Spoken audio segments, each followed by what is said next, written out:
Greetings, fellow humans. Katrina here. Quick disclaimer, I'm a professional, not your professional. Nothing about to say should be taken as medical, legal advice. This podcast is purely for education and amusement. That is it. Disclaimer over.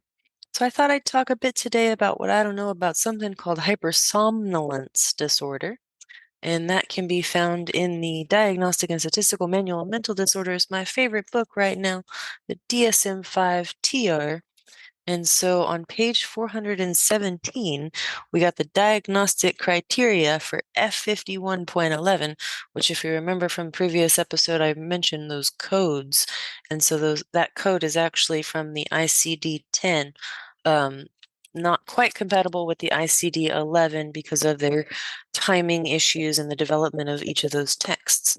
So let's dive right into the diagnostic criteria for hypersomnolence disorder.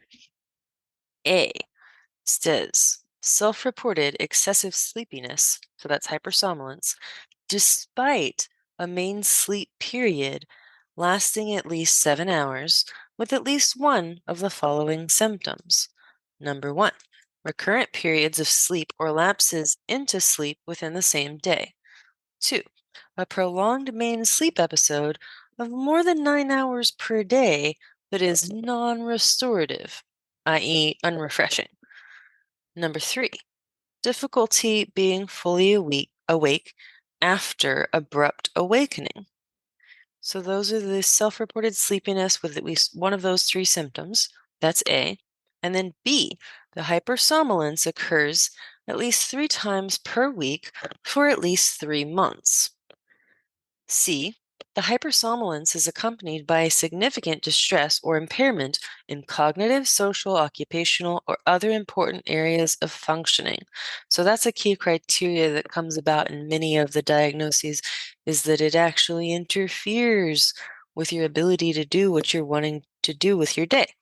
Then D, the hypersomnolence is not better explained by and does not occur exclusively during the course of another sleep disorder. So examples of other sleep disorders include things like narcolepsy, breathing-related sleep disorders, such as sleep apnea or upper airway resistance syndrome, also circadian rhythm sleep-wake disorder, or a parasomnia. So that's D. It's not better explained by something else. And then E, the hypersomnolence is not attributable to the physiological effects of a substance. For example, a drug abuse or even a medication. There are medications that can cause excessive sleepiness. F, coexisting mental and medical disorders do not adequately explain the predominant complaint of hypersomnolence. So that would be maybe a coexisting diagnosis of depression with sleep apnea that might adequately explain hypersomnolence. And so that would rule out this particular disorder itself. And it says to specify if with a mental disorder, including substance use disorders. So say somebody's got alcohol abuse disorder and hypersomnolence disorder, you would want to specify with mental disorder, including substance use disorders. And you can specify with a medical condition. You can specify with another sleep disorder. So maybe somebody has hypersomnolence disorder and narcolepsy disorder. That is possible. And then there's a coding note. The code F5111 applies to all 3 specifiers. And so the specifiers are mental disorder, medical condition, or another sleep disorder. The code is also the relevant associated mental disorder, medical condition, or other sleep disorder immediately after the code for hypersomnolence in order to indicate the association. So what that means is if I were going to bill insurance for hypersomnolence disorder and I wanted to co-occurringly bill something like narcolepsy, then I would put the primary problem is F5111 and secondary would be whatever the code is for narcolepsy. I wonder if I can, I don't know, but oh, here's one, obstructive sleep apnea. So there's another code that's a G code. That's a G47.33, random information that you're not going to retain or need to retain. I don't know what I'm talking about. So let's go back to what I don't know about hypersomnolence.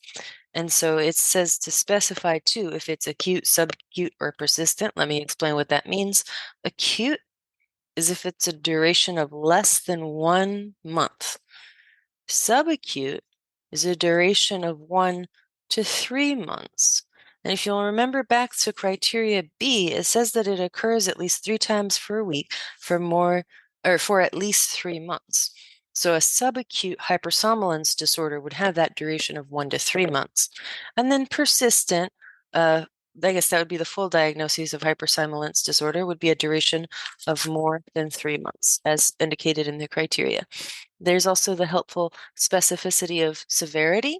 So it says specify severity based on the degree of difficulty maintaining daytime alertness as manifested by the occurrence of multiple attacks or of irresistible sleepiness within any given day, occurring, for example, while sedentary, driving, visiting with friends, or working.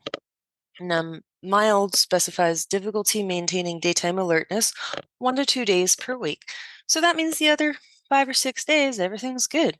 And then moderate, difficulty maintaining daytime alertness 3 to 4 days a week. So that's more days than not if you're pushing the 4 days a week. And then severe would be more days than not for sure. Difficulty maintaining daytime alertness 5 to 7 days a week. That means it's interfering and causing distress typically within the day-to-day. If it's 5 to 7 days a week, that's pretty much every day of the week. And then it goes into some recording procedures, diagnostic features. But the other part that I thought that I would touch on is some of the functional consequences of hypersomnolence disorder. And that's on page 420 of the DSM-5-TR. It says, the low level of alertness that occurs while an individual fights the need for sleep can lead to reduced efficiency, diminished concentration, and poor memory during daytime activities. Hypersomnolence can lead to significant distress and dysfunction in work and social relationships. Prolonged nocturnal sleep and difficulty awakening can result in difficulty in meeting morning obligations, such as driving to work on time. Unintentional daytime sleep episodes can be embarrassing and even dangerous. For instance, if the individual is driving or operating heavy machinery when the episode occurs.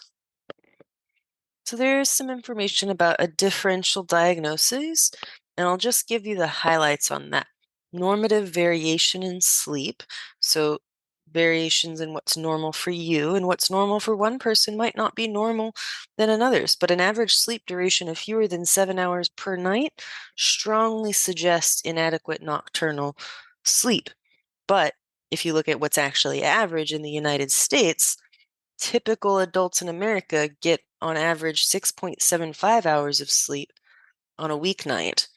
And they try to catch up sometimes. And it says a diagnostic and therapeutic trial of sleep extension for 10 to 14 days can often clarify the diagnosis. There's also narcolepsy, which is a type of hypersomnolence disorder. There's fatigue as a symptom of another mental disorder or medical condition. So something like generalized anxiety disorder might be extremely exhausting. It says, unlike hypersomnolence, tiredness is not necessarily relieved by increased sleep and is unrelated to sleep quantity or quality. Medical condition like chronic fatigue syndrome. Doesn't really matter how much sleep you get, the sleepiness or fatigue is consistently and persistently there. Then there's breathing related sleep disorders. I want to read this one a little more in depth. It says chronic sleepiness is common in breathing related sleep disorders. Individuals with hypersomnolence and breathing related sleep disorders may have similar patterns of excessive sleepiness. Breathing-related sleep disorders are suggested by a history of loud snoring, pauses in breathing during sleep, and non-refreshing sleep. Examination often reveals obesity, a small airway, and a large neck diameter. Hypertension is common, and some individuals may demonstrate signs of heart failure. Polysomnographic studies can confirm the presence of I don't know that word, apneic, epnic, there we go, epnic events in breathing-related sleep disorder, and their absence in hypersomnolence disorder. So sleep apnea, upper airway resistance syndrome, other breathing-related sleep disorders are to be noted, and that's not necessarily hypersomnolence, even though the sleepiness, the fatigue, there are commonalities between the two. There's also circadian rhythm sleep-wake disorders, parasomnias, and parasomnias such as non-REM sleep arousal disorders, so that's sleepwalking, night terrors. It says, or REM sleep behavior disorder rarely produce the prolonged, undisturbed nocturnal sleep or daytime sleepiness characteristic of the hypersomnolence disorder. So somebody might feel rested after a night of sleepwalking. Not that they always do. Some people are probably exhausted after a night of sleepwalking, especially if you've gone and done a bunch of activities and totally unaware. And then lastly, it says hypersomnolence and other mental disorders and medical conditions.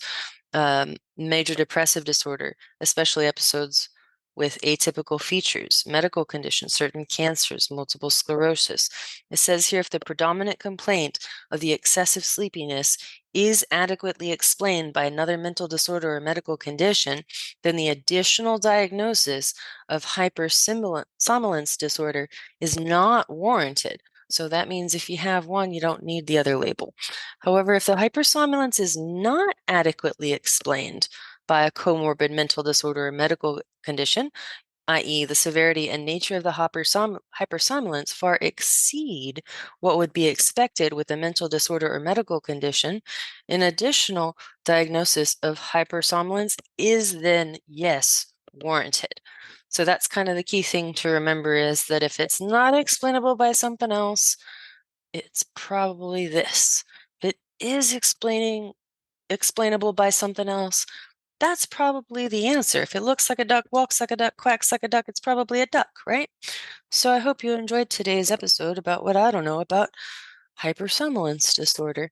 Maybe I'll dive a little bit more into breathing-related disorders or narcolepsy or some of the other ones in this particular section. They're pretty interesting. There's even like a nightmare disorder, a rapid eye movement sleep behavior disorder, all sorts of different sleep-related things that can occur. And the point of a diagnosis, I like to reiterate, is not just for the money for insurance, right? You need that for the insurance to reimburse, but also it is a guide. It can kind of be a guide to treatment. If somebody has, let's say, major depressive disorder and gets diagnosed with hypersomnolence disorder, and that's a misdiagnosis, they didn't know they were depressed, then they might get a more accurate treatment if they know that they have a depression. If you get the accurate diagnosis, that can be a guide to treatment. Another example of that is when somebody gets a diagnosis of something like borderline personality disorder, the guide to treatment is usually dialectical behavioral therapy or some variation of cognitive behavioral therapy. So I wanted to throw in that little tidbit. I hope you did enjoy today's episode. I think I talked a bit fast. I'll try and slow down next time. If you want to contribute to this show, click the button on the website. And remember, I appreciate each and every one of you simply for existing.